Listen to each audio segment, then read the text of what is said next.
E agora eu vou falar assim, de acordo com estudiosos, não está na Bíblia, tá bom? Talvez essa mulher fosse até a esposa do pastor, de acordo com alguns estudiosos, os irmãos podem ver lá na lição. Talvez, estudos, eles acham que... bom, enfim, era uma mulher, tá? Ela era profeta e ela era mestre, porque ela ensinava na igreja. O grande problema é o seguinte, que provavelmente ela começou ensinando certo e depois ela foi mudando a verdade da Bíblia. Porque a Bíblia é um conjunto de livros que precisa ser interpretado num todo. Eu não posso pegar simplesmente uma parte, um versículo, de acordo com a minha conveniência, mas a Bíblia como um todo. Se eu pegar a Bíblia e pegar um único trecho de acordo com a minha conveniência, eu vou ensinar o quê? Uma nova doutrina, um novo ensino, uma unção nova que não existe, uma nova revelação. E aí, se eu sou uma pessoa eloquente, ou seja, se eu falo bem o português, se eu estudo um pouquinho, eu chego aqui e lanço algo, e aquilo fica na cabeça dos irmãos. Aí é uma mentirinha hoje daqui, uma interpretação errada dali. Daqui a pouco, tem muitas pessoas já totalmente desviadas. Perdem o foco que é Jesus e estão aceitando muitas coisas. Entendeu? A aparência também do prato, né, que leva a pessoa a ser envenenada, né? Então, trechos da Bíblia que as pessoas interpretam de maneiras erradas, que abrem muitas brechas para o pecado. Entendeu? Como o Paulo, por exemplo, fala lá do vinho, né? Olha, não usa mais de vinho, mas não usa só da água, mas usa um pouquinho de vinho por causa das suas constantes enfermidades no estômago. Mas se nós somos o corpo de Cristo, se o Espírito Santo de Deus vive em nós, como é que a gente pode, irmãos, beber uma bebida alcoólica? E o grande problema é o seguinte, se eu hoje tomo uma tacinha de vinho pequenininho, amanhã eu vou querer um pouquinho mais. É ou não é? Verdade. Então são brechas. Agora, os irmãos imaginam o seguinte, eu estou aqui na escola dominical ensinando. Amanhã, depois, os irmãos me veem com um copo de vinho na rua. Que moral que eu tenho para vir aqui depois? Então são brechas que se abrem, que dependendo de como for, se a gente abrir um pouquinho para isso hoje, um pouquinho para aquela outra coisa amanhã, o que vai acontecer? Daqui a pouco nós estamos totalmente desviados da palavra de Deus.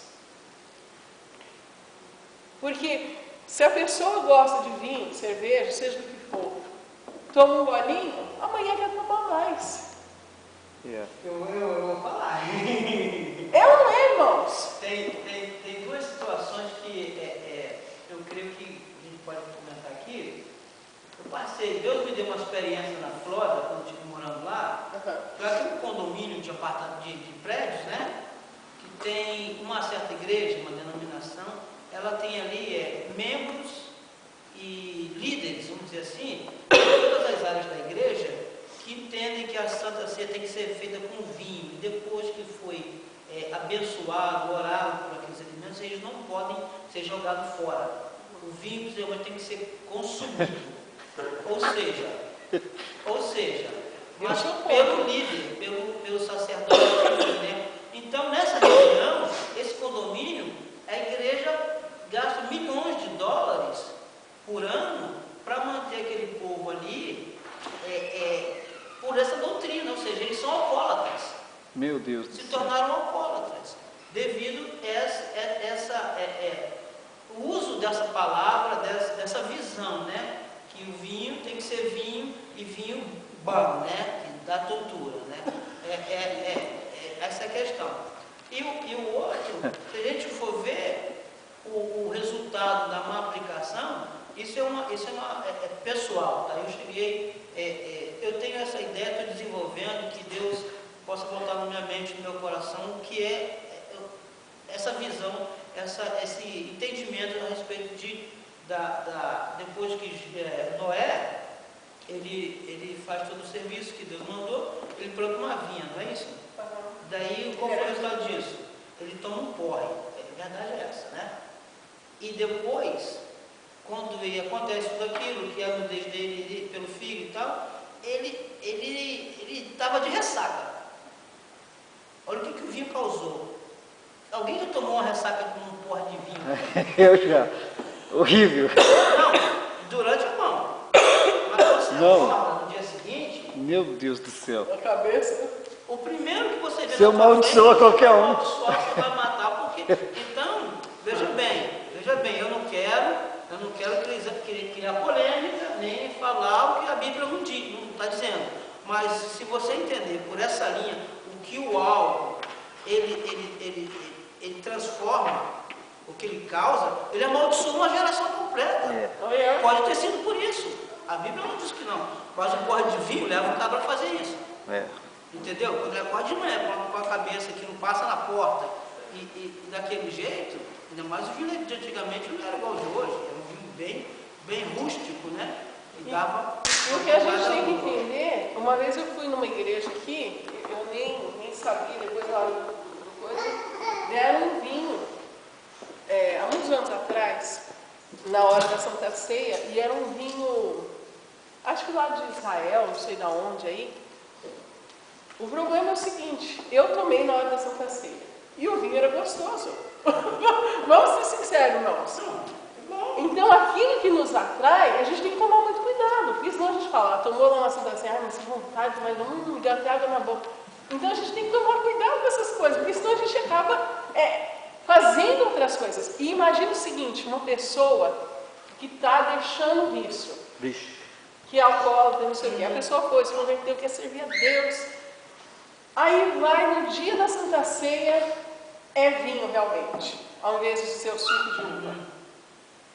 Uma gota entrou no organismo da pessoa, irmãos. Acabou. Então a gente tem que... Rapidinho, Coríntios diz, daquele do qual é vencido, dele torna-se escravo. Cachaça, maconha, cocaína, o vinho, a comida, o dinheiro, o trabalho. Você vai ser escravo dele. Tudo que é elusivo se torna pecado. Então. Tudo que é obscuro atrai mais. Então o que eu estou falando para os irmãos é o seguinte, essa mulher que entrou, provavelmente ela começou com uma doutrina certa, mas depois ela começou a achar brechas na Bíblia para entrar com doutrinas erradas. Então a gente precisa tomar muito cuidado. Por isso que, muitas vezes, é o vinho mesmo verdadeiro, tem que ser fervido, tirado do álcool. Pode ser o vinho normal. Irmãos, vamos ser sinceros, ninguém é tão santo assim, experimentou um pouquinho lá, nem que seja na Santa Ceia, depois não vai pensar naquele gosto. É melhor a gente cortar o mal pela raiz e já não tomar nunca para não sentir vontade depois, não pecar e não... A gente tem que ser sincero, nós somos humanos, ninguém é 100% espiritual e está o tempo todo 100% ligado com Deus. Então é melhor, não passa, porque aí você não corre o risco. Não, Branca. Pode falar, pastor Jonas. Quando Jesus disse à mulher samaritana que tomar da água que puder, não vai ter problema, né? O salmista expressa, luz para o meu caminho, a tua palavra. Né? E Deus tem algo muito melhor para a gente, porque todas essas coisas Deus não precisa ir por essa. é um prazer momentâneo e que causa depois uma grande desgraça e sofrimento, né? Pode falar. Romanos capítulo 1, versículo 30. Caluniadores, aborrecidos de Deus, insolentes, soberbos, presunçosos, inventores de males. Aqui, desobedientes aos pais. Inventores de males, tá? Que eu procurei inventores, né? Talvez eu procurar mentira, eu vou encontrar inventores de mentira, mas a mentira é um mal, né? Na minha Bíblia, na minha tradução fala dos médicos como inventores de mentiras. Alguns médicos, irmãos, pelo amor de Deus, eu amo os médicos, vá ao médico é usado por Deus, o próprio Jesus falou, mas existem duas classes de médicos. Os irmãos estão entendendo o que eu estou te falando? Eu não quero que ninguém amanhã quebre quebra o pé,